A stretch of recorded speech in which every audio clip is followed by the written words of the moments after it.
Nabi SAW mengatakan, ana wa kafilul yatimi kahatain yaumal qiyamah. Saya sama orang yang ngerawat anak yatim, yang baik sama anak yatim, yang mendidik anak yatim seperti ini, kata Nabi SAW. Jaraknya enggak jauh sama sekali. Jaraknya enggak jauh. Dekat dengan Nabi SAW. Ra'sal yatim imsah tasaddaq waqtasil. Kemudian sedekahlah, banyaklah sedekah di hari Asyura. Yang mungkin biasanya sedekah 10.000 setiap hari, nambah 20.000, 50.000, 100.000 dan lain sebagainya. Waqtasil dan mandi. Mandi di hari Asyura disunahkan untuk bersih-bersih, dianjurkan untuk bersih-bersih. Kemudian wasi' 'alal 'iyali. Qallim dhufra wa suratal ikhlasi qul al-fantasil. Kemudian selanjutnya kita dianjurkan juga untuk wasi' 'alal 'iyal, memperbanyak pemberian kita kepada keluarga kita. Yang biasanya mungkin ngasih belanjaan 20.000 sehari, 50.000 sehari, tambah. Istrinya disenengno, anak-anaknya disenengno, ditambah 100 ribuan, 500 ribu misalnya. Karena ini apa? Ini bentuk kasih sayang kita kepada keluarga kita dan termasuk nafkah yang harus kita berikan kepada mereka. Nah, ditambah ini adalah anjuran daripada baginda Nabi Muhammad SAW di hari Asyura. Ditambah, insya Allah kita kalau nambah mereka, anak keluarga kita, anak istri kita ditambah oleh Allah Subhanahu wa Ta'ala. Karena Pak, harus kita tahu, ya kan? Kita harus mengetahui yang harus ada di benak kita, jangan pelit sama keluarga. Karena apa? Karena rezekinya anak istri kita ada pada tangan Anda, ada pada tangan suami, istri, paham ya? Kemudian anak, rizkinya itu di tangan suami. Karena mungkin banyak dari istri-istri kita, mereka nggak kerja, tapi mereka mendapatkan jatah rizki dari Allah Subhanahu wa Ta'ala. Oleh Allah Subhanahu wa Ta'ala dititipkan kepada siapa? Dititipkan kepada suami. Anak-anak kita kecil, bayi mungkin, rizkinya dititipkan kepada siapa? Kepada orang tuanya, kepada suami. Makanya jangan pelit kepada keluarga. Wasi' 'alal 'iyali, qallim dhufra. Kemudian setelahnya yang ke 11 adalah potong kuku. Potong kuku di hari Asyura. Kemudian yang terakhir adalah wa suratal ikhlasi qul al-fantasil, baca surat al-ikhlas sebanyak 1000 kali. Kayak gitu.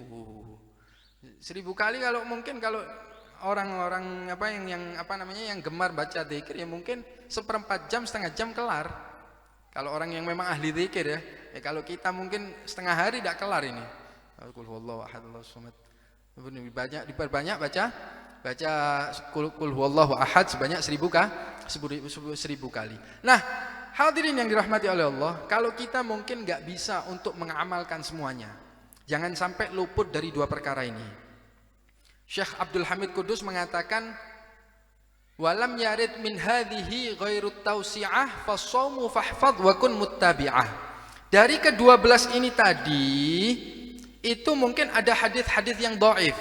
Tapi ingat dua perkara ini yang hadisnya sahih, yang pasti oleh Nabi SAW disunnahkan kepada kita. Jadi dari ke-12 ini mungkin ada hadis dhaif dan lain sebagainya, hadisnya masih mutakallam bih, masih ada perdebatan, perbincangan dan lain sebagainya. Tapi dua perkara yang hadisnya sudah pasti sahih. Apa? Yang pertama at-tausi'ah 'alal 'iyal, yang kedua adalah puasa hari Asyura. Yang pertama adalah memperbanyak belanjaan kita kepada anak istri kita, dan yang kedua adalah puasa hari Asyura. Kalau nggak bisa semuanya, dua ini jaga sampean. Dua ini dijaga karena hadisnya sahih dari baginda Nabi SAW, khususnya puasa. Ya kan, puasa Nabi SAW mengatakan ahtasibu 'ala Allahi an yukaffiras sanah allati ba'dahu. Saya mohon sama Allah Subhanahu wa Ta'ala, siapa orang yang puasa Asyura, dosanya akan diampuni selama setahun setelah hari Asyura. Jadi setahun ke depan dosa-dosa kita, mungkin kita punya salah khilaf dan lain sebagainya, oleh Allah Subhanahu wa Ta'ala insyaallah bisa diampuni dengan berkat kita puasa Asyura. Kemudian Nabi SAW bukan hanya puasa Asyura yang disunahkan oleh Nabi, tapi juga disunahkan puasa hari Tasu'a, hari ke-9. Hari ke-9 Tasu'a ini disunahkan oleh Nabi SAW. Karena Nabi SAW pernah dawuh, lain ishtu ilal qabil la asuman nattasi'. Nabi SAW ketika akhir umurnya pernah ngendikan apa? Bahwa kalau saya hidup tahun depan, saya akan puasa hari ke-9 di bulan Muharram, yaitu Tasu'a. Tapi Nabi SAW belum sempat untuk berpuasa keduluan dengan wafatnya Nabi SAW. Akhirnya ulama mengambil kesimpulan dengan niatnya Nabi SAW kalau masih hidup tahun depan beliau akan puasa hari ke-9. Oleh ulama diambil kesimpulan bahwa hari ke-9 juga sunnah. Juga ini apa? Ini sebagai bentuk Nabi SAW, keinginan Nabi SAW untuk berbeda dengan orang Yahudi.